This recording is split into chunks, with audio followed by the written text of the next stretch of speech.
আসলে আমরা সরাসরি কোরআনের দিকে যাই, কারণ এই কিতাবে অনেক বরকত। আমি আমার খুতবার শুরুতে আল কোরআন আল কারীমের 29তম পারার একটি সূরা, সূরাতুল ইনসান, এই সূরার একটি আয়াত তেলাওয়াত করেছি। এই সূরার আলোকে আজকের এই চমৎকার রজনীতে আমরা কিছু কথা শুনবো ইনশাআল্লাহ। পড়েন। এখন যেমনি আপনারা চুপচাপ, শেষ পর্যন্ত চুপচাপ থাকবেন তো, নাকি ওঠা বসা করবেন না? তাহলে আদব নষ্ট হবে। আদব নাই তো কিচ্ছু নাই, আদব আছে তো সব আছে, ঠিক কি না?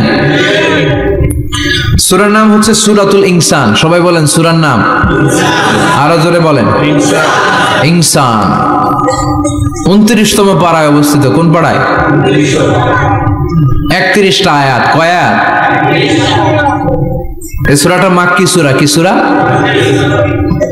বিশ্বনবীর জীবনে দুইটা পর্ব, একটা মাক্কি পর্ব আর একটা মাদানী পর্ব। হিজরতের আগে যে সূরা নাজিল হয়েছে এগুলো মাক্কি, হিজরতের পরে যা নাজিল হয়েছে এগুলো মাদানী। এটা বিশ্বনবীর হিজরতের আগে নাজিল হওয়ার সূরাগুলোর অন্তর্ভুক্ত, ঠিক কি না? ঠিক এতটুকু কথাবার্তা ক্লিয়ার না? এবার আসুন সামনে যাই। সূরাতুল ইনসানই শুধু সূরাতুল ইনসানের নাম নয়, এছাড়াও এই সূরার আরেকটা নাম আছে, সে নামটা হচ্ছে সূরাতুদ দাহার। হাফেজ আছো কারা কারা? দেখি হাত তোলো। অনেক আছে, মাশাআল্লাহ মাশাআল্লাহ। তো কিছু কিছু কোরআনে এই সূরাটার নাম লেখা থাকে সূরাতুল ইনসান, কিছু কিছু জায়গায় লেখা থাকে সূরাতুদ দাহার, হিনুম মিনাত দাহার। যেহেতু প্রথম আয়াতে দাহারের কথা আছে, আবার হাল আতা আলাল ইনসান, ইনসানের কথাও আছে, এজন্য কোন নুসখাতে এই সূরার নাম সূরাতুল ইনসান, আবার কোন নুসখায় এই সূরার নাম সূরাতু আদ-দাহার। এই সূরাটা বুখারীর বর্ণনায়, বুখারী সহিহ বুখারীতে এসেছে যে বিশ্বনবী সাল্লাল্লাহু আলাইহি ওয়াসাল্লাম জুমার দিন ফজরের নামাজের যে ফরজ 2 রাকাত, এই ফরজ 2 রাকাতের দ্বিতীয় রাকাতে এই সূরাটা বিশ্বনবী পড়তেন। প্রথম রাকাতে সূরাতুস সাজদা পড়তেন, আলিফ লাম মিম তানজিলুল কিতাব লা রাইবা ফি মির রাব্বিল আলামিন। প্রথম রাকাতে সূরাতুস সাজদা, আর দ্বিতীয় রাকাতে পড়তেন সূরাতুল ইনসান। সুবহানাল্লাহ পড়েন। ইনসান শব্দের অর্থ হচ্ছে মানুষ। ইনসান মানে কি? সবাই বলেন। আপনারা কি? আমরা কি? আমরা মানুষ। তো মানুষের নামে আল্লাহ কোরআনে সূরা দিলেন, এজন্য জিনেরা মাইন্ড করার সুযোগ নেই। জিনদের নামেও সূরা আছে। কি নাম? সূরাতুল জিন। মানুষ হচ্ছে কোরআনের সেন্ট্রাল থিম, কেন্দ্রীয় আলোচ্য বিষয়। খুব ভালো করে খরগোশের মতো কানটা খাড়া করে শুনবেন। মানুষ হচ্ছে কোরআনের কেন্দ্রীয় আলোচ্য বিষয়, central theme of the Holi Quran, subject matter, central subject matter of the Holi Quran. কোরআনের কেন্দ্রীয় আলোচ্য বিষয় হচ্ছে কি? কথা বলেন। মানুষ। মানুষকে নিয়ে কোরআনে যত কথা, মানুষকে নিয়ে যত আয়োজন, সবকিছু মানুষকে নিয়ে। এজন্য মানুষই হচ্ছে কোরআনের কেন্দ্রীয় আলোচ্য বিষয়। চিল্লায় পড়েন আল্লাহু আকবার। আবার আল্লাহ বললেন গোলাম। এই কোরআনের প্রথম সূরার নাম ফাতিহা, দ্বিতীয় সূরার নাম হলো আল বাকারা। বাকারা শব্দের অর্থ হলো গাভী। আর এই কোরআনের সর্বশেষ সূরার নাম হলো সূরাতুন নাস। নাস মানেও মানুষ। আল্লাহ বুঝাতে চাইলেন কোরআন শুরু করেছি প্রাণীর নামে একটা সূরা দিয়ে, আরে কোরআনটারে শেষ করেছি মানুষের নামে একটা সূরা দিয়ে। তার মানে কোরআনটা যদি ভালোভাবে হৃদয়ঙ্গম করতে পারো, তোমাদের মধ্যে পশুত্বের যে প্রবৃত্তি আছে, পশুত্ব দূর হয়ে তুমি মানুষের মতো মানুষ হয়ে যাবা। কোরআন পড়লে আপনার মধ্যে পশুত্ব থাকবে না, আপনি মানুষ হবেন, মানুষের মতো মানুষ। কিসের মতো? এই পৃথিবীতে মানুষ হওয়া সবচেয়ে কঠিন, মানুষের বড় অভাব। অনেকে বলবেন কি বললেন হুজুর, পৃথিবীতে প্রায় 600 কোটি মানুষ আর আপনি কোন মানুষের অভাব? আসলে 600 কোটি যা দেখা যায় এগুলো মানুষ না, এগুলো জনসংখ্যা। এজন্য বলা হয় বাড়ছে জনসংখ্যা, কমছে মানুষ। বাড়ছে কি কমছে কি? মানুষ সব মানুষ হতে পারে নাই, মানুষ হওয়া বড় কঠিন। এই কোরআন এসেছে মানুষের মতো মানুষ বানাতে। গরুর পেট থেকে যদি কিছু বেরোয় আমরা ওটারে বলি গরু, ছাগলের পেট থেকে বেরোলে ওটা ছাগল হয়ে যায়, কিন্তু মানুষের পেট থেকে বেরোলে ওটা মানুষ হয় না, ওটারে মানুষ বানাইতে হয়, ওটারে মানুষ করতে হয়, তাই না? আবার ছাগলকে কেউ কোনোদিন বলে না তুই ছাগলের মতো ছাগল হ, গরুকে কেউ কোনোদিন বলছে তুই গরুর মতন গরু হ, কিন্তু মানুষকে বলা হয় তুই মানুষের মতো মানুষ হ। কোরআন এসেছে আমাদেরকে মানুষের মতো মানুষ বানাতে, ঠিক কি না? আসল মানুষের বড় অভাব, আসল মানুষের বড় সংকট, এই কোরআন এসেছে আমাদেরকে আসল মানুষ বানাতে। কোরআন এসেছে আমাদেরকে মানুষের মতো মানুষ বানাতে। এজন্য যে মা বাবারা চান আপনার ছেলে টেন্ডারবাজ না হোক, চাঁদাবাজ না হোক, 31st নাইটে মেয়েদের ওন্না ধরে টান না দেখ, ফেন্সি ডিলের টাকার জন্য আপনারা লাথি মেরে ঘর থেকে বের না করে দেয়, ওই মা বাবারা ছেলে মেয়েদেরকে একটা কিতাব পড়ায় দিবেন। কিতাবটার নাম কি? এই কিতাবটা পড়লে আপনার ছেলেরা শিক্ষিত বানাবে কে? আমি বলি teach your children the Holi Quran, holy Quran will teach your children everything. আপনি আপনার ছেলেরা শুধু কোরআন শিখান, কোরআন আপনার ছেলেরা গোটা দুনিয়াটা শিখাই দিবে। কারণ কোরআনের প্রথম বাণী হচ্ছে পড়ো, educate yourself, educate your generation. নিজে শিক্ষিত হও, সভ্য হও, সিভিলাইজড হও। শিক্ষার কথা কোরআনে আছে না নাই? কোরআনের প্রথম শব্দটা কি? ইকরা। ইকরা মানে কি? সবাই বলেন প্রথম শব্দটা কি? আল কোরআনের প্রথম বাণী পড়ো, আল হাদিসে নবীর কথা পড়ো। আল কোরআনের প্রথম বাণী পড়ো, আল হাদিসে নবীর কথা পড়ো। পড়ে পড়ে শেখো, শিখে শিখে তুমি তোমার নিজের জীবন গড়ো। সুবহানাল্লাহ পড়ে। কোরআন পড়লেই জীবন গড়া যায়, ঠিক কিনা? তাহলে এই কোরআনকে আল্লাহ তাআলা নাজিল করেছে আমাদেরকে মানুষের মতো মানুষ বানাতে। কি বানাতে? চিল্লায় বলেন মানুষের মতো মানুষ। মানুষের মতো মানুষ বানানোর জন্য আল্লাহ তাআলা এই কোরআনকে নাজিল করেছে। মানুষকে আল্লাহ এতটা শ্রেষ্ঠত্ব দিয়েছে, মানুষ যদি শ্রেষ্ঠ হয় মানুষ ফেরেশতাকে ছাড়িয়ে যায়, আর মানুষ যদি নিকৃষ্ট হয় তাহলে সে পশুত্বকেও হার মানায়। দলিল কি? দলিল হচ্ছে মেরাজ রজনীতে সাইয়েদনা জিবরাইল সিদরাতুল মুনতাহা পর্যন্ত গেলেন, ওইখান থেকে দুইটা ঝর্ণা বা নদী নেমে গেল। বিষ্ণু বললেন জিবরাইল এই নদী দুইটা কোন নদী? সাইয়েদনা জিবরাইল বললেন এই দুইটা নদী সিদরাতুল মুনতাহা থেকে পৃথিবীর দিকে নেমে গিয়েছে। আর একটা হচ্ছে ইরাকের ফোরাত নদী, আর একটা হচ্ছে মিশরের নীল নদী। এরপরে সাইয়েদনা জিবরাইল বললেন ইয়া রাসূলুল্লাহ, ইয়া হাবিবাল্লাহ, এই জায়গার নাম হলো সিদরাতুল মুনতাহা, এখানে একটা বড়ই গাছ আছে, এটা হলো আমার লাস্ট ডেস্টিনেশন, বর্ডার এরিয়া। এই বর্ডার এরিয়ার উপরে যাওয়ার ক্ষমতা আমার নাই। 1 ইঞ্চি উপরে গেলে আমার পাখাগুলোরে জ্বালিয়ে সারখার করে দিবে কে? সৃষ্টির শুরু থেকে আজ পর্যন্ত যত নবীর কাছে আমি ওহী নিয়ে দুনিয়ার বুকে নাজিল হয়েছি গো নবী, এই সিদরাতুল মুনতাহায় কান লাগিয়ে আল্লাহর কথা শুনেছি। আজ পর্যন্ত আমিও আল্লাহরে দেখি নাই। নবী গো আমি তো আল্লাহরে দেখি নাই, এটা আমার লাস্ট এরিয়া। আমারে যে দেখেন আপনি কোরআন নাজিল করে উপরের দিকে উড়াল দিতে, আমি উড়াল দিয়ে এখানে এসে বসে থাকি। সুবহানাল্লাহ পড়ো। এর উপরে আমি যেতে পারবো না, পাখাগুলো জ্বলে যাবে, যাওয়ার পারমিশন নাই। তবে আপনারে পারমিশন দিছে কে? আল্লাহ। আমি এইখানে দাঁড়িয়ে রইলাম, আপনার মিটিং আল্লাহর সাথে শেষ করে আপনি নেমে আসেন গো নবী। নবী যান, আপনার মিটিং এর জন্য, আপনাকে সারপ্রাইজ দেওয়ার জন্য আপনার অপেক্ষায় আল্লাহ অপেক্ষমান। সুবহানাল্লাহ। তার মানে ফেরেশতা যেখানে শেষ, বিশ্বনবীর খেলা ওইখানে শুরু, ঠিক কি না? জিবরাইল ওখানে থেমে গিয়েছে, আর যেতে পারে না। জিবরাইল যেখানে শেষ, বিশ্বনবীর যাওয়া শুরু।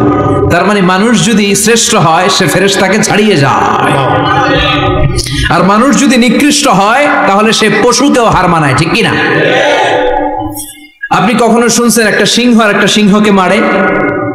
একটা বাঘ আর একটা বাঘকে মারে না, একটা হরিণ আর একটা হরিণকে মারে না, একটা হাতি আর একটা হাতিকে হত্যা করে না, কিন্তু একটা মানুষ আর একটা মানুষকে হত্যা করে না। আপনি কখনো শুনবেন না যে একটা বাঘ আর একটা বাঘকে হত্যা করে 10 টুকরা করছে? শুনছেন? একটা হাতি আর একটা হাতিকে মেরে 30 টুকরা করছে? শুনছেন? কিন্তু মানুষ আর একটা মানুষকে শুধু নৃশংসভাবে হত্যাই করে না, হত্যা শেষে তাকে 10 টুকরা করে, 15 টুকরা করে, 30 টুকরা করে বস্তাবন্দি করে। চিল্লা এখন ঠিক কিনা? পাওয়া যায় না এরকম লাশ? গুম করে ফেলছে, ক্রস ফায়ার করে ফেলছে, মেরে ফেলছে, হাত পা বেঁধে, চোখের রশি বেঁধে বস্তার ভিতরে ভরে ক্ষেতের মধ্যে ফেলে দিচ্ছে। 3 দিন 4 দিন পর এরকম লাশটা ফুলে উঠছে, পাওয়া যায় না। পত্রিকায় বিভৎস লাশ দেখে আমরা অবাক হই। কোন প্রাণী এমনটা করে না। মানুষ মানুষকে মেরে টুকরা টুকরা করে। একটা ছাগল বনের সব ছাগলগুলোরে মেরে ফেলতে চায় না। একটা হাতি ওই জঙ্গল থেকে সব হাতিগুলোকে শেষ করে দিতে চায় না, কিন্তু মানুষ আগুন জ্বালিয়ে জনপদের পর জনপদ ছারখার করে দেয়। গুলি মেরে এলাকার পর এলাকা ঝাঁঝরা করে দেয়। দ্বিতীয় বিশ্বযুদ্ধের সময় আমেরিকা জাপানের 2টা সিটিতে 2টা বোমা মেরেছে, হিরোশিমা নাগাসাকি। হিরোশিমাতে মেরেছে লিটল বয়, নাগাসাকি শহরে ফেলেছে ফ্যাটম্যান। যে পাইলট গুলো বোমা মারতেছে নিচে, ওই পাইলট গুলো মানুষ না? মানুষ। আর যাদেরকে মারার জন্য মারতেছে তারাও কি মানুষ। মানুষ এতটাই নিকৃষ্ট হতে পারে, সে তার জনপদের সবাইকে ছারখার করে দেয়, তার গোষ্ঠীর সবাইকে মেরে ফেলতে কুণ্ঠাবোধ করে না। চিল্লা এখন ঠিক কিনা? এজন্য আল্লাহ ডেকে বললেন, লাহুম কুলুবুল লা ইয়াফকাহুনা বিহা ওয়া লাহুম আ'য়ুনুল লা ইউবসিরুনা বিহা ওয়া লাহুম আযানুল লা ইয়াসমাউনা বিহা উলাইকা কাল আনআমি বাল হুম আদাল উলাইকা হুমুল গাফিলুন। আল্লাহ বললেন, ওদের চোখ আছে, ওরা চোখ দিয়ে দেখে না। হৃদয় আছে, হৃদয় দিয়ে তার ভাইয়ের জন্য তার মায়া লাগে না। কান দিয়ে আকুতি চিৎকার এই কথাগুলো শুনতে পায় না। উলাইকা কাল আনআম, দেখতে এদের হাত আছে, পা আছে, চোখ আছে, দেখতে মানুষের মতো, আসলে এগুলো মানুষ না, এগুলো পশু। বালহুম আদাল, পশুর চেয়েও খারাপ। ঠিক কি না? এগুলো শুধু পশুই না, এগুলো পশুর চেয়েও খারাপ। এই কোরআন যদি আপনি পড়েন, আপনার এই পশুত্বের মনোভাবটা দূর হয়ে যাবে, আপনি মানুষের মতো মানুষ হতে পারবেন। ঠিক কিনা? এজন্য আল্লাহ মানুষের নামে একটা সূরা দিলেন, সূরার নাম আল ইনসান। সূরার নাম সবাই বলেন আরো জোরে। ইনসান মানে কি? আরো জোরে কোন? আমরা সবাই কি মানুষ। মানুষ নিয়ে মানুষের মধ্যেও কৌতূহলের শেষ নাই। বিজ্ঞানীদের মতে মানুষ হচ্ছে হোমো স্যাপিয়েন্স গ্রুপের একটা প্রজাতি, যার বিবেক আছে, বাক শক্তি আছে, বুদ্ধি আছে, চেতনা আছে, উপলব্ধি করার মতো ক্ষমতা আছে। চিল্লা এখন ঠিক কিনা? মানুষের আসল রূপটা কি, মানুষ আসলে কেমন, এ নিয়ে মানুষেরই গবেষণার শেষ নাই। আপনারা একজন জার্মানি দার্শনিক আছে, কার্ল মার্কস, নাম শুনে থাকবেন, শুনছেন না? উনি অনেক গবেষণা করে পাইলেন মানুষ হচ্ছে পেট সর্বসুজীব, মানে মানুষের পেট ঠান্ডা তো দুনিয়া ঠান্ডা। উনি গবেষণা করে পাইছে মানুষের পেট ঠিক তো সব ঠিক। উনার পরে আরেক দার্শনিক আসলো, ওনার নাম হচ্ছে ভ্লাদিমির লেনিন। ওনার বাড়ি হচ্ছে রাশিয়া, উনি রাশিয়ান স্কলার, ফিলোসোফার। উনি এসে বললেন, না, মানুষের পেট সমস্যা বড় সমস্যা নয়, মানুষের আসল সমস্যা হচ্ছে যৌন সমস্যা, সেক্স সমস্যা। মানুষের সেক্স ঠান্ডা তো সব ঠান্ডা। চার্লস ডারউইন, ইংল্যান্ডের আরেক দার্শনিক, উনি এসে বললেন, তারা দুজন যা বলছে সব ভুল বলছে। মানুষের পেটের সমস্যা আসল সমস্যা না, মানুষের সেক্স সমস্যাও আসল সমস্যা না। আসলে মানুষ মানুষই না, মানুষ হলো বান্দর। মানুষ কি? বানর থেকে সময়ের বিবর্তনে, কালের বিবর্তনে বানরগুলো মানুষ হয়ে গিয়েছে। মাথার তার যদি একটু ঢিলা হয়, যা হয়, তাহলে একদল বলে মানুষের পেটের সমস্যা বড় সমস্যা, আরেক বুদ্ধিজীবীরা বলে মানুষের খাদ্যের সমস্যা বড় সমস্যা, কেউ বলে যৌন সমস্যা বড় সমস্যা, আরেক আবাল বলে মানুষ মানুষ না, মানুষ হলো বান্দর। আল্লাহ বলে একটাও ঠিক কইতে পারে নাই। ঠিক কি না? আল্লাহ বলে মানুষ তাদের পেটের সমস্যা বড় সমস্যা নয়, মানুষের যৌন সমস্যা বড় সমস্যা নয়, কশিন কালেও মানুষ বানর নয়। মানুষকে আমি আল্লাহ নিজ তত্ত্বাবধানে তৈরি করেছি। মানুষ হলো আশরাফুল মাখলুকাত। মানুষ কি? আশরাফুল মাখলুকাত, গোটা সৃষ্টিকুলের মধ্যে সেরা। এজন্য নূরের ফেরেশতাও মানুষকে সেজদা দিতে বাধ্য হয়েছে। চিল্লা এখন ঠিক কি না?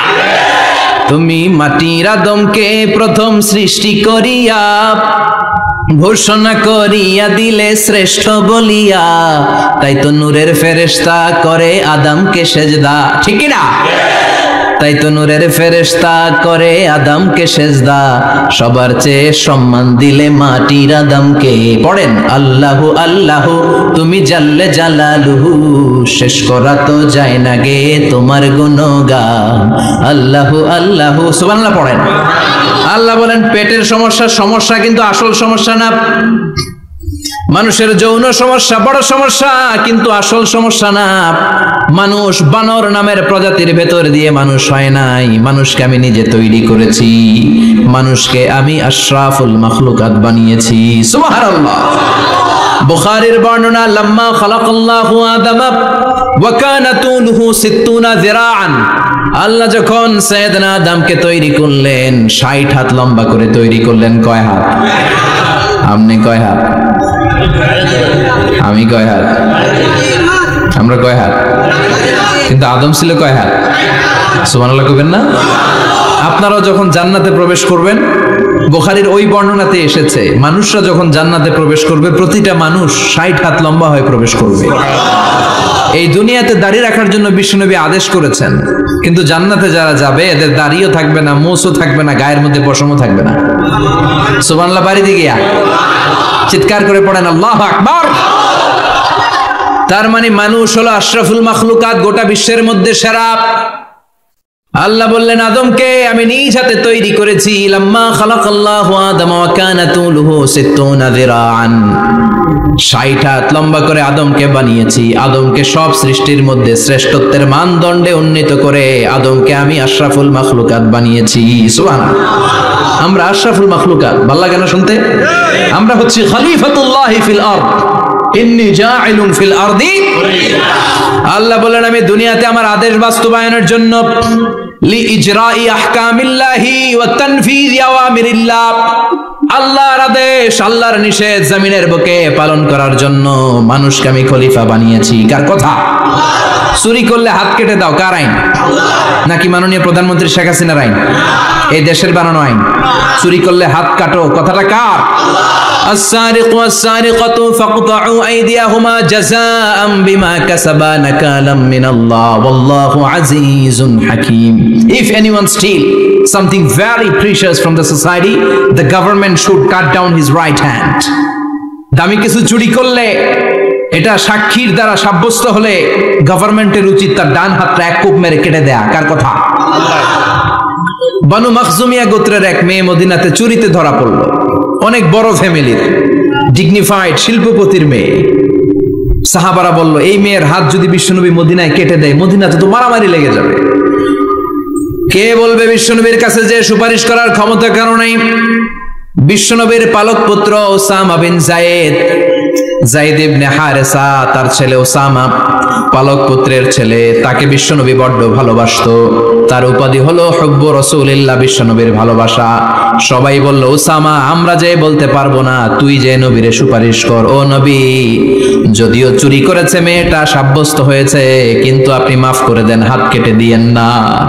ওসামা যে বলে নবী হাত কেটে দিয়েন না। বিশ্বনবীর চেহারাটা আগুনের গোলার মতো লাল হয়ে গেল। বিশ্বনবী বললেন ওসামা এটা আল্লাহর আইন, সুপারিশ করার সাহস তোর বুকের ভিতরে দিল কে? কে দিয়েছে স্পর্ধা? লাউ আন্না ফাতিমাতা বিনতে মুহাম্মদ সারাকাত লাকাতা মুহাম্মাদুন ইয়াদাহা। এই মেয়ে তো দূরের কথা, আমার কলিজার টুকরা, নয়নের পুটুলি, জান্নাতি নারীদের সর্দারণী আমার মেয়ে ফাতেমাও যদি চুরিতে ধরা পড়ে, আমি তলোয়ারটা বের করে ফাতেমার হাত কেটে দিতে 1 সেকেন্ডও দেরি করব না। কারণ আইনটা কার? চিল্লায় বলেন কার? এজন্য বাংলাদেশে চুরি চামারি আছে না নাই? হাজার হাজার কোটি টাকা উধাও হয়ে যায়, আছে না নাই? আমাদের মাননীয় প্রধানমন্ত্রী যদি এই নিয়ম করে দেয়, যারাই চুরি করবে হাত কেটে দেয়া হবে। বাইতুল মুকাররমের স্কয়ারের সামনে হাত কেটে দেয়া হবে। আর প্রতিটা চ্যানেল লাইভ ব্রডকাস্ট করবে, এটা সরাসরি সম্প্রচার, আমরা সবাই দেখবো কেমনে চোরদের হাত কাটে। এই নিয়ম যদি আমাদের মাননীয় প্রধানমন্ত্রী করে দেয়, দেশে আর চোর খুঁজে পাওয়া যাবে? কথা কন। তবে এই চোর লাউ চোর, ডাইল চোর, মুরগি চোর না, যারা হাজার কোটি টাকা মেরে দেয়। এক সিগনেচারে দেশের 10,000 কোটি টাকা নাই, চিল্লায় বলো ঠিক কিনা? এই চোরদের বিচার যদি করা যেত, তাহলে এই দেশে আর দুর্নীতি থাকতো না, দুর্নীতি দমন কমিশনের দরকার হতো না, মন্ত্রীদের রাতের ঘুম হারাম হতো না, এটা মদিনার সমাজ হয়ে যেত, শান্তির বাংলাদেশ হয়ে যেত, ঠিক কি না? এজন্য আল্লাহ বললেন, গোলাম এই জমিনের ভেতরে চুরি করলে হাত কেটে দিবা, জিনা ব্যভিচার করলে ডেথ পেনাল্টি, ক্যাপিটাল পানিশমেন্ট, মৃত্যুদণ্ড, সর্বোচ্চ শাস্তি, ঠিক কি না? এজন্য ইসলাম দিয়ে যদি আইন কায়েম করা হয় 24 ঘন্টার আলটিমেটামে সব বিচার হয়ে যাবে, যেরকম, ঠিক কি না? ইসলাম বলে চোরের হাত কেটে দাও, জিনা ব্যভিচার করলে ডেথ পেনাল্টি, সৌদি আরবে হেড অফ করে গলা কেটে ফেলে। বাংলাদেশেও যদি এটা করা যেত খবর হয়ে যেত, আর কোন ধর্ষক বাংলার জমিনে জন্মাতো না, চিল্লায় বলো ঠিক কি না? আল্লাহ বলেন, আমি মানুষকে খলিফা বানিয়েছি আমার এই হুকুম আহকামগুলো বাস্তবায়নের জন্য। সব সৃষ্টিকুলের মধ্যে থেকে মানুষকে আমি বানিয়েছি আশরাফুল মাখলুকাত, আবার মানুষকে বানিয়েছি আমি আমার খলিফা, আবার মানুষের চেহারাটা আমি আল্লাহ সব চাইতে সুন্দর করে তৈরি করেছি। সুবহানাল্লাহ। লাকাদ খালাকনাল ইনসানা ফি আহসানি তাকওয়িম, আমি মানুষের চেহারাটা সব চাইতে চমৎকার অবয়ব দিয়ে তৈরি করেছি রে গোলাম। সুবহানাল্লাহ। পৃথিবীতে যত প্রাণী আছে সব সৃষ্টির মধ্যে থেকে আমাদের সৃষ্টিটা সুন্দর না? আপনি হিউম্যান অ্যানাটমি নিয়ে যদি গবেষণা করেন, কেমনে আল্লাহ আমাদের এখানে হার্ট দিলেন, লাঞ্চ দিলেন, হ্যাঁ, তারপরে 206টা হাড্ডি দিলেন, হাড্ডিগুলো আবার ব্যান্ড করা যায়, দেখছেন? বাঁকা করা যায় না? এটা বাঁকা করা যায়, বাঁকা না করলে আপনি খাইতে পারতেন? ক্রিকেট যারা খেলো পেস বল করতে পারতা, স্পিন বল, হ্যাঁ, অফিস স্পিন, লেগ স্পিন, কয় হুজুরও জানে কেমনে রে, তোর থেকে শিখছি বেটা। তো এই যে ছেলেবেলারা এরকম অফ স্পিন করে, লেগ স্পিন করে, এগুলো হচ্ছে আল্লাহর দেয়া কারিশমা, হাত ঘুরানো যায়। আল্লাহ যদি এটাকে এরকম ব্যান্ড করার সুযোগ না দিতেন, করতে পারতাম? আবার এইখানেও বাঁকা করার সুযোগ আছে না নাই? এইখানেও আছে না নাই? আবার এইখানেও আছে না নাই? কত কাজ। বাজার করে যখন বাজারের ব্যাগ যখন নিয়ে আসেন, কোথায় ধরে রাখেন? আঙ্গুলে ধরে রাখতে হয়। ক্যারাম যখন খেলো কি দিয়ে টোকা মারো? সুবহানাল্লাহ কয় না বলাবো? কত খেলার সিস্টেম আল্লাহ দিলেন। আবার ক্রিকেটের মধ্যে 2 আঙ্গুল তুললে কি ওই যে সব মুখস্থ, আবার 1 আঙ্গুল তুললে কি, দেখছেন ঘটনা? আউট। কত কাজ এই আঙ্গুল দিয়ে। এই আঙ্গুলগুলোর বাঁকা করার, বেন্ড করার ক্ষমতা আমাদেরকে দিয়েছে কে? আল্লাহ।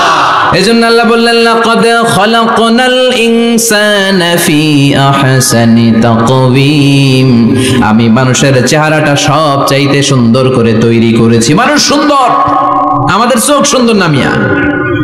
আমাদের চোখও যদি সুন্দর হতো তাইলে আমরা বুঝতাম মানুষগুলো কত সুন্দর। আমরা মনে করি ধলা হইলেই সুন্দর, কয় ধলা ধলা এটা সুন্দর, ডাকাইত, এগুলো ডাকা। একটা মানুষের চেহারা স্কিন যদি কালো হয়, এর মধ্যে একটা সৌন্দর্য আছে না নাই? একটা মেয়ের স্কিন যদি কালো হয়, তারপরও চেহারায় সৌন্দর্য আছে না নাই? কয় না হুজুর, আমার বউ সুন্দর না, কালা কালা, আছে না নাই? তুই ডাকাত, তুই কি? একজন মানুষের চেহারা যেরকমই হয় আপনি খেয়াল করে দেখবেন, তারপরও তার অবয়বের মধ্যে একটা এক্সট্রা অর্ডিনারিটি আছে, কারোর সাথে কারোটা মিলে না। সুবহানাল্লাহ পড়েন। এজন্য প্রতিদিন স্ত্রীরে বলবেন, স্ত্রী তুমি সুন্দরী, তুমি অনন্যা, তোমার চাইতে সুন্দরী গোটা বিশ্বে কেউ নাই। কইবেন না? মুরব্বীরা কয় না, কইতাম না, আগে কইয়া ফেলাস। এগুলো বলবেন, এগুলো বললে স্বামী স্ত্রীর মধ্যে ভালোবাসা বাড়াই দিবে কে? আল্লাহ। আমি প্রায় এগুলো বলি, উৎসাহিত করি যে স্বামী স্ত্রীর মধ্যে যে ভালোবাসাটা, এটা পবিত্র, এটা জান্নাতি। এই ভালোবাসা জান্নাতে শুরু হয়েছিল সাইয়েদনা আদম আর হাওয়ার মধ্য দিয়ে। চিল্লা এখন ঠিক না? স্বামী স্ত্রী দুইজনে একের হাতের সাথে আরেকজনের হাত মিলালে হাতের সগীরা গুনাহ মাফ করে কে? আল্লাহ। স্ত্রীর চেহারার দিকে নজর করে তাকালে চোখের গুনাহ মাফ করে দেয় কে? আল্লাহ। স্ত্রীর জন্য প্রতি মাসে যে খরচ দেন, এই টাকাগুলো সদকা দেওয়ার সওয়াব আছে না নাই? আছে। স্ত্রীকে যে দামি দামি ভ্যানিটি ব্যাগ কিনে দেন, এটা তো সওয়াব আছে না নাই? আছে। কক্সবাজারে ঘুরতে নিয়ে গেলে সওয়াব আছে না নাই? আছে। ফুল কিনে দিলে সওয়াব আছে না নাই? আছে। ভালোবাসার গান শোনাইলে সওয়াব আছে না নাই? আজকে পারবেন না শোনাইতে রাত্রেবেলা? পারবেন? পারবেন? পোলাপাইন রাখায় পারবো। তোকে তো বেটা বিয়েই হয় নাই, বিয়ার পরে শোনাইস। তো এই ভালোবাসার গানগুলো শোনালে নিজেদের মধ্যে একটা ইন্টিমেসি তৈরি হয়। বিশ্বনবী এরকম স্ত্রীর সাথে খুনসুটি করতেন, ভালোবাসা করতেন। এটা হালাল, কিন্তু এটা জায়গা মতো না করে ভাবির লগে করলে মায়ের আসে না নাই? ভালোবাসার গান জায়গা মতো শোনাতে হবে, স্ত্রীকে ভালোবাসার গান না শুনিয়ে যদি চাচাতো বোনের শোনাও, শালিরে শোনাও, পাড়ার মেয়েদের সাথে যদি টাঙ্কি মারো, ফিল্ডিং মারো, মায়ের আসানা নাই। তার মানে জায়গা মতো করলে সব সওয়াব। সুবহানাল্লাহ পড়েন। আর বিয়েটারে সহজ করে দিবেন। আমি তো সব জায়গায় বলি বিয়েটাকে সহজ করে দেন, আমরা বিয়েটারে কঠিন করে ফেলছি। একটা ছেলে এই দেশে 16 থেকে 18 বছর বয়সে ম্যাচিউরড হয়, কিন্তু ওরে বিয়ের পিড়িতে বসায় 32 বছর বয়স। তো বাকি 32 বছর কি আঙ্গুল চুষবে? কথা কন, কি করবে? ও যে পাপ কাজ করে, ও যে পর্নোগ্রাফি দেখে, ও যে মাস্টারবেশন করে, এগুলোর পার্সেন্টেজ গুনাহ মা বাবার আমলনামায় আছে না নাই? মা বাবার এত সহজে পার পেয়ে যাবেন না। ছেলে মেয়েগুলারে সময় হলে বিয়ে দিয়ে দেন। বিয়ের চেয়ে ভালো কাজ পৃথিবীতে আছে? যেই সমাজে বিয়ের খরচ বেড়ে যায় ওই সমাজে জেনার খরচ কমে যায়। বিয়ে করতে লাগে 10 লাখ, জেনা করতে লাগে 500 টাকা। কথা কন। এজন্য জেনাকে সহজ করবেন না বিয়েকে সহজ করবেন? বিয়ের কথা কইলেই পোলারা কয় তুই নিজের পায়ে দাঁড়া। তো এতদিন ও কার পায়ে দাঁড়াইছে? সহজ করবেন তো? আল্লাহ তুমি বোঝার তৌফিক দাও। এরপর আল্লাহ বললেন আমি মানুষকে শুধু আশরাফুল মাখলুকাতি বানাই নাই, আমার খলিফাই বানাই নাই। মানুষের চেহারাটা শুধু আমি সুন্দর করে দেই নাই, গোটা বিশ্বের মধ্যে মানুষকে আমি সবচাইতে শক্তিশালী করেছি। সবচেয়ে শক্তিশালী কে? মানুষ। চিল্লায় বলেন শক্তিশালী কে? আল্লাহ যখন পৃথিবী বানালেন, মুসনাদে আহমদ ইবনে হাম্বলের বর্ণনা, পৃথিবী কাঁপাকাঁপি শুরু করলো। খালি কাঁপে, খালি কাঁপে। পৃথিবীর কাঁপাকাঁপি বন্ধ করার জন্য আল্লাহ পৃথিবীর মধ্যে 7টা টেকটনিক প্লেট বসিয়ে দিলেন। 7টা পাহাড়। 7 tectonic plates creates the mountain range on earth. এই 7টা প্লেট পৃথিবীতে এই পাহাড়গুলো উঁচু নিচু টিলাটপ্পর তৈরি করেছে। পৃথিবীব্যাপী যত পাহাড় আছে এই টেকটনিক প্লেটের কারণে। ওয়াজআলনাল জিবালা আওতাদা, পৃথিবী কাঁপতে শুরু করলো সৃষ্টির পর। পৃথিবীর কাঁপাকাঁপি বন্ধ করে দেওয়ার জন্য আল্লাহ পৃথিবীর ভেতরে পাহাড় ঢুকিয়ে দিলেন। পাহাড় পেরেকের মতো গেড়ে দেওয়ার পরে পৃথিবীর কাঁপাকাঁপি বন্ধ হয়ে যায়। সুবহানাল্লাহ। ফেরেশতারা অবাক হয়ে বলে মাবুদ, পৃথিবীর কাঁপাকাঁপি বন্ধ হলো কেমনে? আল্লাহ বললেন ও ফেরেশতারা, পৃথিবীর মধ্যে আমি পাহাড়কে গেড়ে দিয়েছি। পাহাড় গেড়ে দেওয়ার কারণে পৃথিবীর কাঁপাকাঁপি বন্ধ হয়ে গেছে। ফেরেশতারা বললেন তাই নাকি? পাহাড়ের এত বড় শক্তি। ইয়া রাব হাল মিন খালকিকা আশাদ্দা মিনাল জিবাল, আপনার এই সৃষ্টিকুলের মধ্য থেকে পাহাড়ের চাইতে বেশি শক্তিশালী কিছু আছে নাকি? আল্লাহ বললেন হ্যাঁ আছে। পাহাড়ের চাইতে শক্তিশালী হচ্ছে আল হাদিদ, মানে লোহা। পাহাড়ের চেয়ে শক্তিশালী কি? এই লোহার নামে কোরআনে সূরা আছে না নাই? সূরার নাম কি? কথা বলেন। وأنزلنا الحديد فيه بأس شديد الله। আমি আকাশ থেকে জমিনের মধ্যে হাদিদ মানে লোহা পাঠিয়েছি। লোহার মধ্যে আছে প্রচন্ড শক্তি। ওয়া মানাফিউ লিন-নাস, লোহার মধ্যে আছে মানুষের জন্য উপকার। পৃথিবীতে এমন কোন জিনিস নাই যে এই জায়গায় লোহা নাই, ঠিক কি না? বিমান বানাতে লোহার দরকার আছে না নাই? ঘড়ি বানাতে দরকার আছে না নাই? আংটি বানাতে দরকার আছে না নাই? গাড়ি বানাতে, বাড়ি বানাতে, সব বানাতে কি লাগে? লোহা। আল্লাহ বললেন লোহা সবচেয়ে শক্তিশালী। এটা পাহাড়ের চেয়ে শক্তিশালী, কারণ লোহা পাহাড়ের মধ্যেও ঢুকায় দেওয়া যায়, ঠিক কি না? ফেরেশতারা বললেন আল্লাহ হাল মিন খালকিকা আশাদ মিনাল হাদিদ, আপনার এই সৃষ্টিকুলের মধ্যে থেকে লোহার চাইতেও কি শক্তিশালী কিছু আছে? আল্লাহ বললেন নাআম আছে। লোহার চাইতে শক্তিশালী হলো আন্নার, মানে আগুন। আগুনের স্পর্শ পেলে লোহা গলে যায়, ঠিক কি না? আগুন জ্বালিয়ে দিলে লোহা অস্তিত্ব হারিয়ে ফেলে, লোহা গলে যায়। ফেরেশতারা বলল আল্লাহ হাল মিন খালকিকা আশাদ্দা মিনান নার, আপনার সৃষ্টির মধ্য থেকে আগুনের চাইতেও শক্তিশালী কিছু আছে নাকি? আল্লাহ কয় আছে। সেটা কি? কথা কন। মিঠা নদীর পাহানি আল্লাহ তোমার মেহেরবানি, সুন্দর ফুল সুন্দর ফল মিঠা নদীর পাহানি আল্লাহ তোমার মেহেরবানি। তুমি কতই দিলে রতন ভাই বেরাদর পুত্র স্বজন ক্ষুধা পেলে অন্ন যোগাও, মানি চাই না মাহানি আল্লাহ তোমার মেহেরবানি। সুন্দর ফুল সুন্দর ফল আল্লাহ তোমার মেহেরবানি। চিল্লায় পড়েন আল্লাহু আকবার। আল্লাহ বললেন আগুনের চেয়ে শক্তিশালী হলো পানি। আগুনের মধ্যে যদি পানি ঢেলে দেয়া হয় আগুন নিভে যায়, ঠিক কিনা? ফেরেশতারা বলল আল্লাহ আল মিন খালকিকা আশাদ্দা মিনাল মা, আপনার সৃষ্টিকুলের মধ্যে পানির চাইতেও শক্তিশালী কিছু আছে নাকি? আল্লাহ কইলেন আছে, সেটা হইলো আর রিহ, মানে বাতাস। সুবহানাল্লাহ। কারণ বাতাসের ঝাপটায় পানি দোলা খায়, বাতাসের ঝাপটায় পানির মধ্যে উচ্ছ্বাস তৈরি হয়, সাগরে জলোচ্ছ্বাস হয়, ঠিক কিনা? বাতাস ধাক্কা মারলে পানিতে দোলা লাগে, সিডর হয়, নার্গিস হয়, আইলা হয়, মহাসেন হয়, ঘূর্ণিঝড় হয়।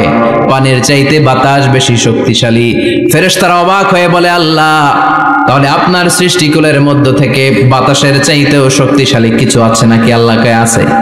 ফেরেশতারা বললেন বাতাসের চাইতেও শক্তিশালী যদি কিছু থেকে থাকে সেটা কি? আল্লাহ বললেন সেটা হলো মানুষ, বনি আদম আল ইনসান। তবে ওই মানুষ যেই মানুষ দান করে, কি করে? ডান হাত যা দান করে বাম হাত সেটা টের পায় না। সুবহানাল্লাহ।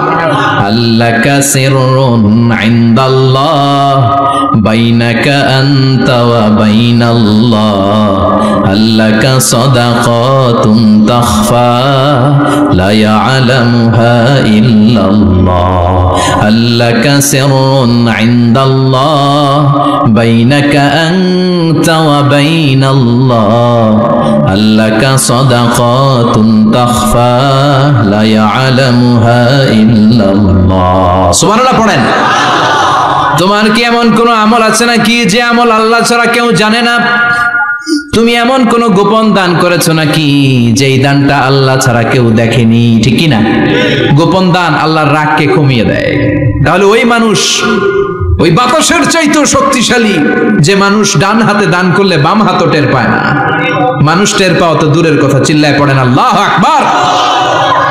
এজন্য আল্লাহ বললেন মানুষকে আমি আশরাফুল মাখলুকাত বানালাম, মানুষকে আমি আমার খলিফা বানালাম, মানুষের চেহারাটা সুন্দর করলাম, আবার মানুষকে আমি সব চাইতে শক্তিশালী করে বানালাম। তার এই আল্লাহর কোরআন যদি ঠিক মতো পড়া যায়, মানুষের মতো মানুষ বানিয়ে আপনার জান্নাতি বানাবে কে?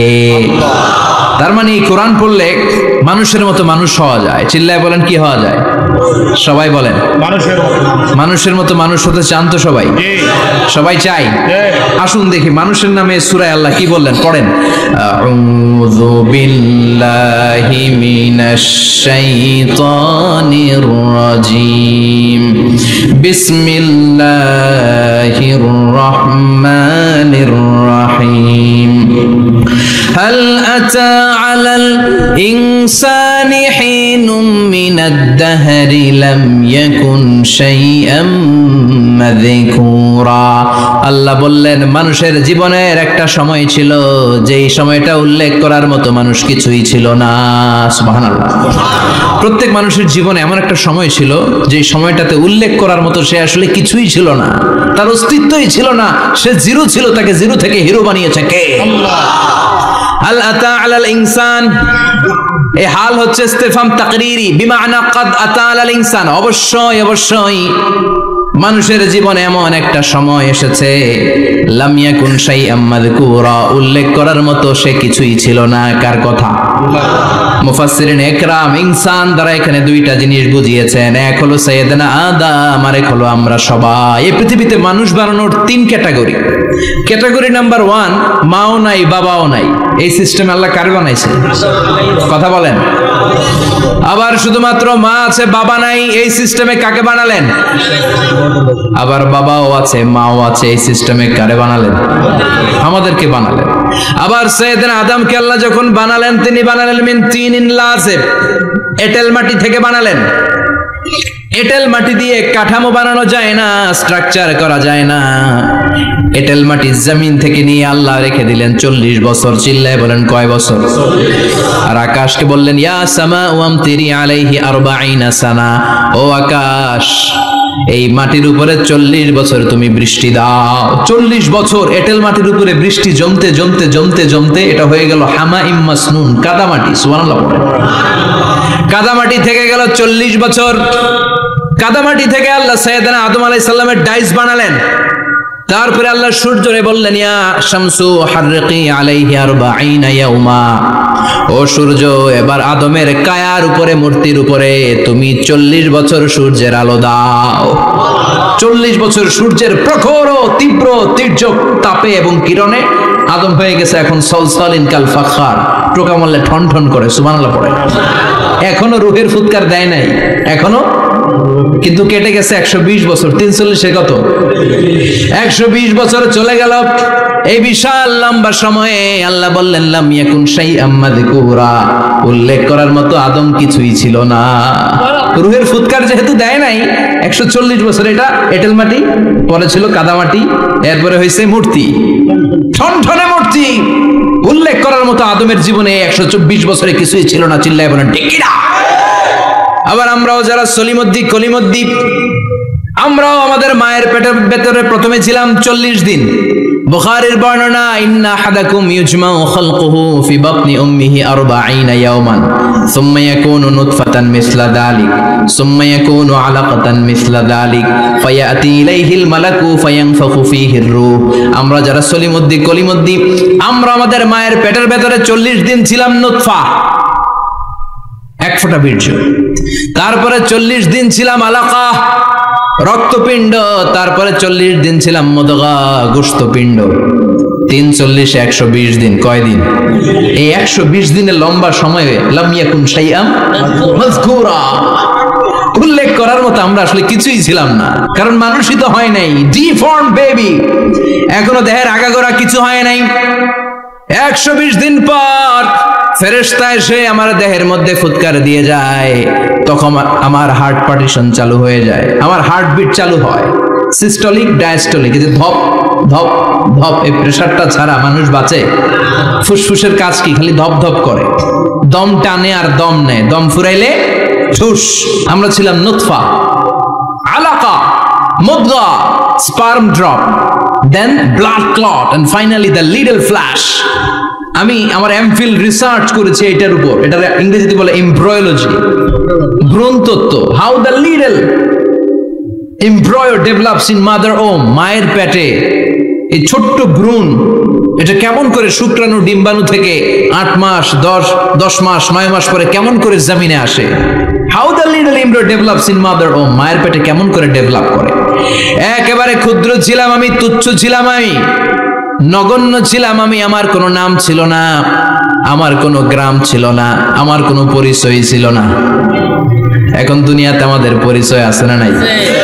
কিন্তু মিজানুর রহমান আজহারি একটা সময় লাম ইয়াকুন শাইআম মাযকুরা, তোরা কেউ চিনতো না, তোর নামটাও কেউ জানতো না, উল্লেখ করার মতো তুই কিছুই ছিলি না।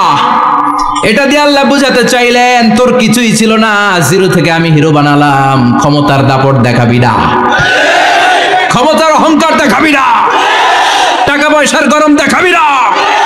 2 দিনের টাকার মালিক হয়ে ওর পা জমিনে লাগে না, এরকম টাকা আছে না নাই? লাম ইয়াকুন শাইআম মাযকুরা, তোর চেয়ে বড় ক্ষমতাশীল ছিল ফেরাউন, আল্লাহ ছাড় দিয়েছে, ছেড়ে দেয় নাই, ঠিক কি না? নমরুদরে ছাড় দিয়েছে, ছেড়ে দেয় নাই, ঠিক কি না? আবু জাহেলকে ছাড় দিয়েছে, ছেড়ে দেয় নাই, ঠিক কি না? এখনো যারা গাদ্দারি করে, ইসলামের বিপক্ষে কথা বলে, ইসলামকে জমিনের ভিতর গেড়ে দিতে চায়, দেখা যায় আল্লাহ ওদেরকে ছাড় দেয় কিন্তু ছেড়ে দেবে না। চিল্লায় কও ঠিক কি না? পৃথিবীতে কেউ তো স্থায়ী হয় না, হোক না সে ফেরাউন কিবা নমরুদ, কেউ ভাবে চিরদিন রয় না, কেউ ভাবে চিরকাল রয় না, কেউ থাকতে আসে নাই। এত বড় বড় দাপটওয়ালারা সব শেষ। আমি তো প্রায় জায়গায় বলি, আমি ফেরাউনের লাশটা নিজে দেখে এসেছি, যেহেতু আমি আল আজহার ইউনিভার্সিটির স্টুডেন্ট। 200 পাউন্ড লাগে দেখতে, আমি দেখছি ফ্রি। আমার আল আজহারের জামিআতু আল আজহার শরীফের একটা কার্ড ছিল, ওটা দেখাইলে সব ফ্রি, ফ্রিতে দেখে আসছি। আমি অবাক হয়েছি, এই লোকটার হুঙ্কারে মিশরের জমিন থার থার করে কাঁপতো, আজ করে শেষ করে দিছে কে? আজ আছে কাল নাই, ঠুস, দম ফুরাইলে। এজন্য আল্লাহ বললেন, হাল আতা আলাল ইনসানি হিনুম মিনাদ দাহরি লাম ইয়াকুন শাইআম মাযকুরা। মানুষের জীবনে এমন একটা সময় ছিল উল্লেখ করার মতো সে কিছুই ছিল না। আমরা যে কত ক্ষুদ্র ছিলাম আপনি কল্পনা করতে পারবেন না। ফালইয়ানযুরিল ইনসানু মিম্মা খুলিকা মিম্মা দাফিক ইয়াখরুজু মিন বাইনিস সুলবি ওয়াত তারাইব। বাবার পৃষ্ঠদেশ থেকে মায়ের বক্ষদেশ থেকে দুইটা মিলিত হয়ে মায়ের জরায়ুর ভেতরে তোরে সেট করলো কে? আমরা ছিলাম শুক্রাণু। শুক্র চিনেন? স্পার। শুক্রও ছিলাম না আমরা, শুক্রাণু মানে শুক্রের অণু। ডিম্বও আমরা ছিলাম না, আমরা ছিলাম ডিম্বাণু মানে ডিম্বের। আরবিতে বলে আল বুয়াইদা আল উনসাউইয়া। এক ফোঁটা বীর্যের ভেতরে, এক ফোঁটা শুক্রের ভেতরে 20 কোটি অণু থাকা লাগে। ওই 20 কোটির একটা ছিলাম আমি। 20 কোটির একটা ছিলেন আপনি। উল্লেখ করার মতো আমি কিছুই ছিলাম না, আমরা কিছুই ছিলাম না। চিল্লা এখন ঠিক কি না? আল্লাহ বললেন লাম ইয়াকুন শাইআম মাযকুরা, কিছুই ছিল না। স্পার্ম ড্রপ আর ওভাম দুইটাকে মিলিয়ে আমি আল্লাহ করে ফেললাম জাইগোট। সেইটারে আমি বানালাম এমব্রয়ো, ভ্রূণ, ব্যাঙ্গাচির মতো। বর্ষাকালে বৃষ্টির পরে দেখবেন ব্যাঙের বাচ্চাগুলো খালি ছোটাছুটি করে, তাই না? কালো কালো দেখা যায় না? আমি আপনি আমরা প্রত্যেকে এরকম ব্যাঙের বাচ্চার মতো ছিলাম। হাত পা তো দূরের কথা, ব্যাঙের বাচ্চার মতো ছিলাম। মায়ের জরায়ুর দেয়ালে লেপ্টে ছিলাম। আমাদের হাত ছিল না, আমাদের পা ছিল না, কিচ্ছু ছিল না। সেখান থেকে আল্লাহ আমাদেরকে বড় করতে লাগলেন। এরপরে আমরা হয়ে গেলাম ফেটাস, ডেভেলপড স্টেজ। 120 দিন পরে আল্লাহ তাআলা আমাদের রুহের ফুৎকার দিলেন, আমার হার্ট দিলেন, আমার লাংস দিলেন, আমার গল ব্লাডার দিলেন, আমার কিডনি দিলেন, আমার লিভার দিলেন, আমার ইন্টেস্টাইন দিলেন, আমার দেহের ভিতরে তিনি রক্ত ঢুকিয়ে দিলেন। আমার কলবের এই ধাক্কাধাক্কি শুরু হয়ে গেল। আল্লাহ বললেন এই কলবটা সব চাইতে দামি অঙ্গ, কলবের মধ্যে জিকির পড়তে হবে কার? লা ইলাহা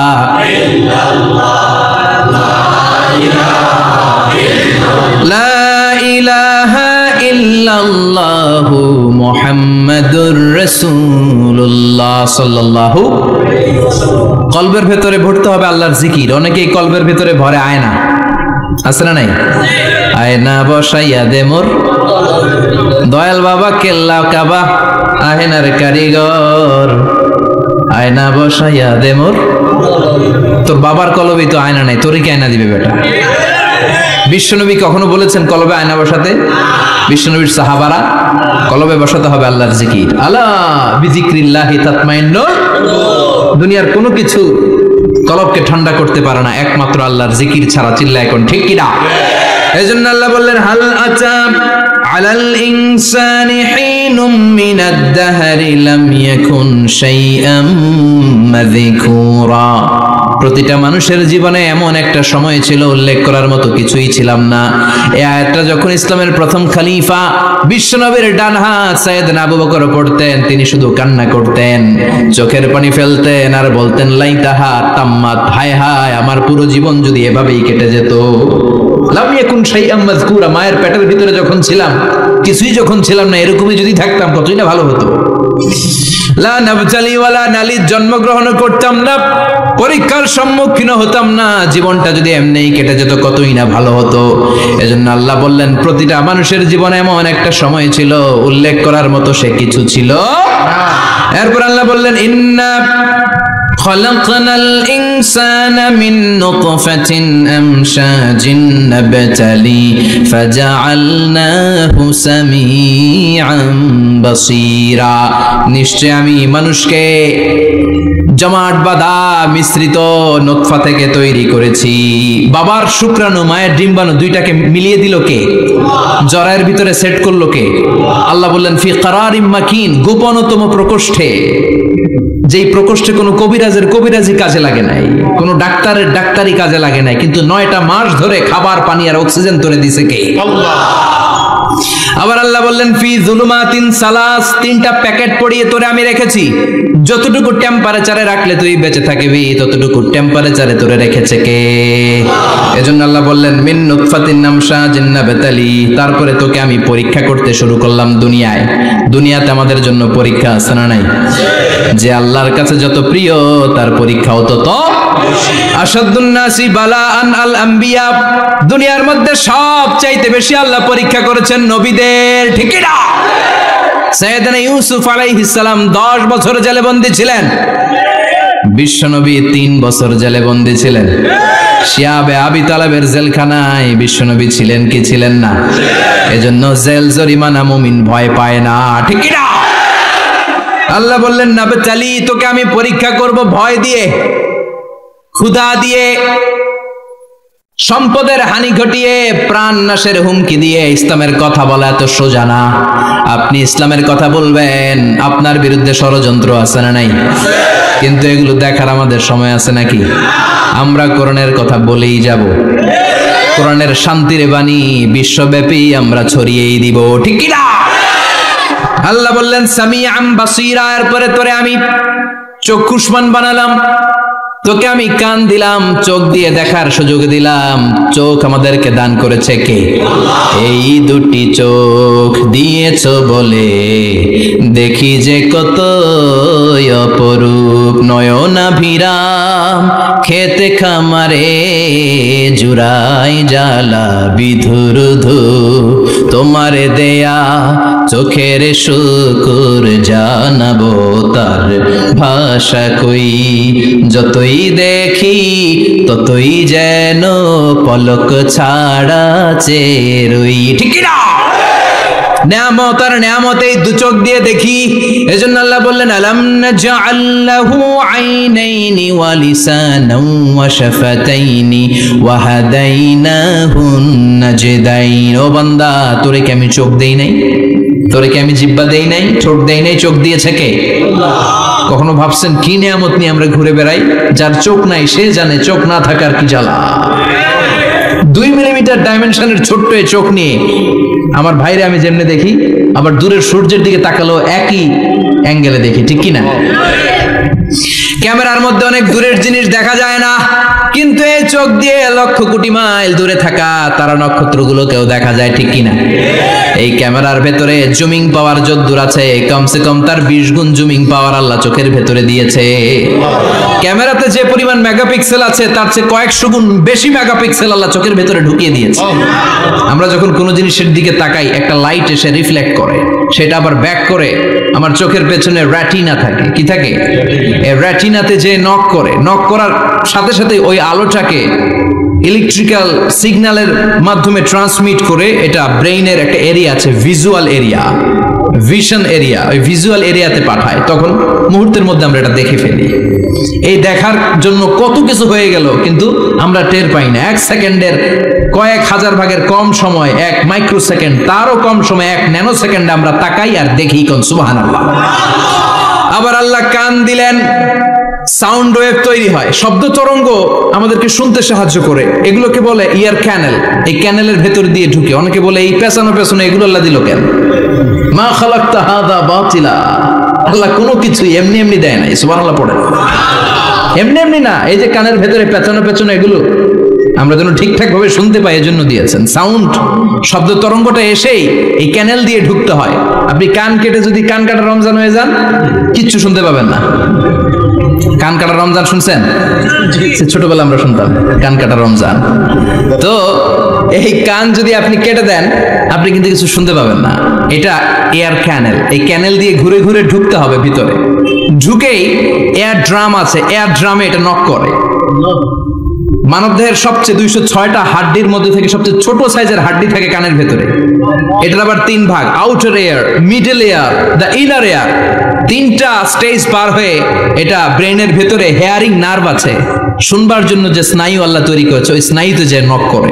এই নক করা মাত্রই আমরা শব্দটা শুনতে পাই। সুবহানাল্লাহ পড়বেন না? এজন্য আল্লাহ বললেন ফাজআলনাহু সামিআন বাসীরা, তোকে আমি চোখ দিলাম, তোকে আমি কান দিলাম, শুধু চোখ কান দিয়ে আমি থেমে থাকি নাই। ইন্না হাদাইনাহুস সাবিলা ইম্মা শাকিরান ওয়া ইম্মা কাফুরা, আমি আল্লাহ চোখ আর কান দিয়ে থেমে যাই নাই, তোকে আমি সঠিক রাস্তাটা দেখিয়ে দিলাম। আমাদেরকে রাস্তা দেখাইছে কে? আল্লাহ বলে দিলেন এটা ডান পথ, এটা বাম দিক, ডান দিকে যাবি তো জান্নাতে ঢুকবি, বাম পথে যাবি তো জাহান্নামে যাবি, ঠিক কি না? এজন্য সব নবীরা ছিল ডানপন্থী, সব নবীরা ডান দিকে চলতো, এজন্য আমরাও ডান দিকে চলি। কথা কন, আমরা সবাই ডানপন্থী। কোন পন্থী? আরো জোরে বলেন কোন পন্থী? আল্লাহ ডান দিকের রাস্তা দেখিয়ে দিলেন আর বললেন হেদায়েত কেউ দিতে পারে না, হেদায়েত দিতে পারে কে? এরপর আল্লাহ বললেন ইম্মা শাকিরা ওয়া ইম্মা কাফুরা, তুমি শুকরগুজার বান্দাও হতে পারো আবার কাফেরও হতে পারো। The choice is years. তোমাকে আমি স্বাধীনতা দিলাম। ফেরেশতা আর আল ইনসান, মানুষের মধ্যে মৌলিক ডিফারেন্স এটাই যে ফেরেশতাকে কোনো স্বাধীনতা দেয়া হয়নি, আর আমাদেরকে স্বাধীনতা দিয়েছে কে? পথ আল্লাহ দুইটা দেখিয়ে দিয়েছে। যদি শুকরগুজার হও আমি নিয়ামত বাড়িয়ে দেব, আর যদি কুফরি করো জেনে রাখো আমার আযাব বড় কড়া। আমি আল্লাহ সব সময় ধরি না, ধরলে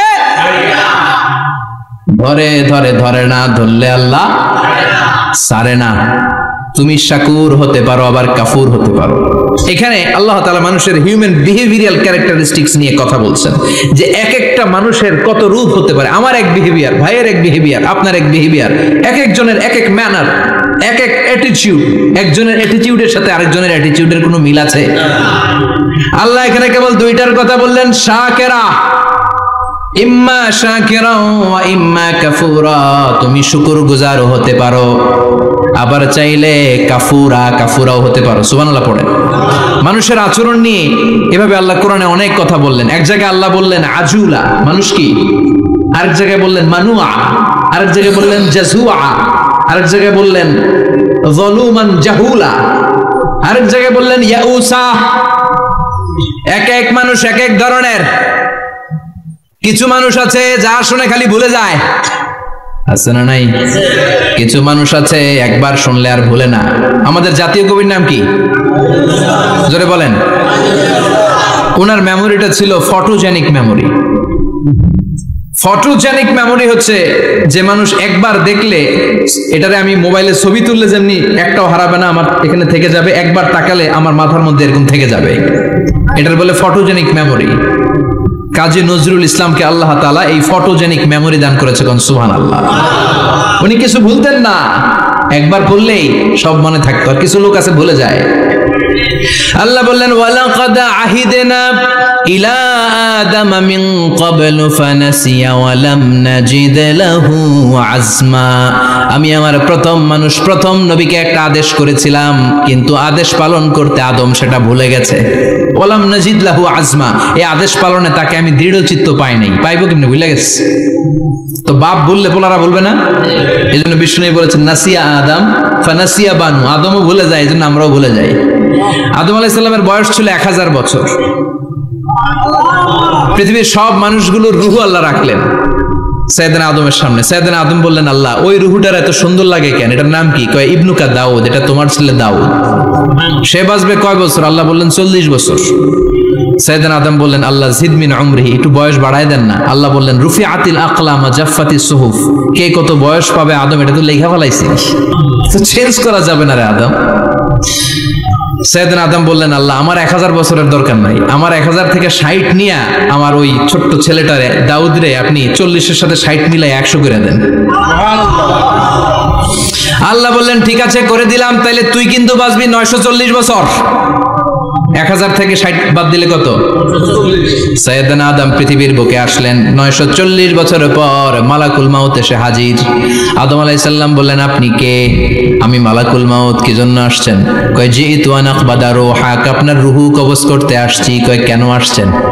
কয় আপনার 940 বছরে হায়াত শেষ, রূহ নিয়ে যাব। কয় না আমি বাঁচুম 1000 বছর। মালাকুল মাউত বলে আরে আপনি তো 60 বছর দান করে আসছিলেন রূহের জগতে, ছেলেরা দেখে খুশির ঠেলায় 60 বছর দিয়া দিছেন আদমকে, আমার মনে নাই, ভুইলা গেছি ভাগো, আমি আরো 60 বছর বাঁচুম, ভুইলা গেছি। নাসিয়া আদম ফা নাসিয়া বানু, আমরাও ভুলে যাই, এরকম আছে না নাই? খাইয়াও কয় খাই নাই, নিছিলাম পকেটে কয় নেই নাই, দিছিলাম কয় দেই নাই, আছে না নাই? বিশ্বনবীও মাঝে মাঝে এরকম ভুলে যেতেন। কদরের রাত বিশ্বনবী বলেছেন রমজানের শেষ দশকের বেজর রাতে তালাশ করো। 21, 23, 25, 27, 29। আমাদের দেশে শুধু ঘটা করে 27 রমজান পালন করে। আপনি 27 তারিখে আবাদত করলেন, বাকি 4টা অড নাইট বেজর রাতে যদি আবাদত না করেন, হতে পারে ওই বছরের কদর ছিল 21 রাতে, হতে পারে না? তখন আপনি কপাল পোড়া, সব শেষ। এজন্য বুদ্ধিমানের কাজ হচ্ছে সবগুলা বেজর রাত্রিতে সমান তালে আবাদত করা। বিশ্বনবীকে আল্লাহ তাআলা কদরের রাত আসলে কোনটা জানিয়ে দিয়েছিলেন। সাহাবীদেরকে জানানোর জন্য বিশ্বনবী ঘর থেকে বের হলেন। ফাতালাহা ফুলান ওয়া ফুলান। ঘর থেকে বের হওয়ার পরে বিশ্বনবী দেখলেন 2 বেড়া ঝগড়া লাগছে। ওই 2 জনের ঝগড়ার দিকে বিশ্বনবী মনোযোগী হলেন। হঠাৎ করে কোন তারিখের কথা আল্লাহ বললেন বিশ্বনবী ভুলে গেলেন। বিশ্বনবী বলেন ফারুফিআত নাসিতু, কদরের রাত কোন রাত আল্লাহ আমার কইছিল, কিন্তু ঝগড়া দেখে আমি ভুলে গেছি। আবার বিশ্বনবী কোরআন পড়তে পড়তে আয়াত ভুলে যেতেন। আল্লাহরে বলছেন আল্লাহ আল্লাহুম্মা যাক্কিরনা মিনহুমা নুসিনা ওয়া আল্লিমনা মিনহুমা জাহিলনা। ও আল্লাহ, কোরআনের যা আমি ভুলে যাই আমারে স্মরণ করিয়ে দেন, আর যেটা আমি বুঝতে পারি না সেটাকে বোঝার মতো ক্ষমতা আমার দেন। আল্লাহ বললেন সানুকরিউকা ফালা তানসা। ও নবী, আজকে থেকে এমন ভাবে কোরআন তোমার সিনার ভেতরে ঢুকায় দেব, মরণের আগের দিন পর্যন্ত কোরআনের একটা আয়াত ভুলবা না। এজন্য কিছু মানুষ আছে ভুলে যায়, আবার কিছু মানুষ আছে ডবল স্ট্যান্ডার্ড। কি করে? Double standard. আল্লাহ এদের নাম দিয়েছে মুজাবজাবিন। নেহি এদার নেহি ওদার, দারমিয়ান মে সদর বদর। এরা ডানেও যায় না বায়েও যায় না, এরকম কিছু কিসমতের লোক আছে না নাই? নৌকা চিনেন? 2 নৌকায় পাড়া দিলে যে অবস্থা, এদের অবস্থাটা ওই রকম। 2 নৌকায় পাড়া দিয়ে বেশিক্ষণ থাকা যায়? কথা বলেন, বেশিক্ষণ থাকা যায় না। হয় এই নৌকায় উঠতে হবে, না হয় ওই নৌকায় উঠতে হবে। এরা দুমুখ সাপের মতো, এদের ভিতরে এক বাইরে আরেক, এর নাম মুনাফিক। চিল্লায় বলেন ভিতরে এক বাইরে আরেকের নাম। বলে মধু, খাওয়ায় কি? এরা উপর দিয়া ফিটফাট, ভিতর দিয়া সদরঘাট। চিনেন সবাই? তা আমরা মুজাবজাবিন হতে চাই না, আমরা মানুষের মতো মানুষ হতে চাই। সূরাতুল ইনসানের শিক্ষা হচ্ছে লাম ইয়াকুন শাইআম মাযকুরা। একটা সময় ছিল আমাদের জীবনে উল্লেখ করার মতো আমরা কিছুই ছিলাম না। এজন্য সব সময় বিপদে আপদে ভরসা রাখতে হবে একজনের উপর। চিল্লায় বলেন তিনি কে? আল্লাহ।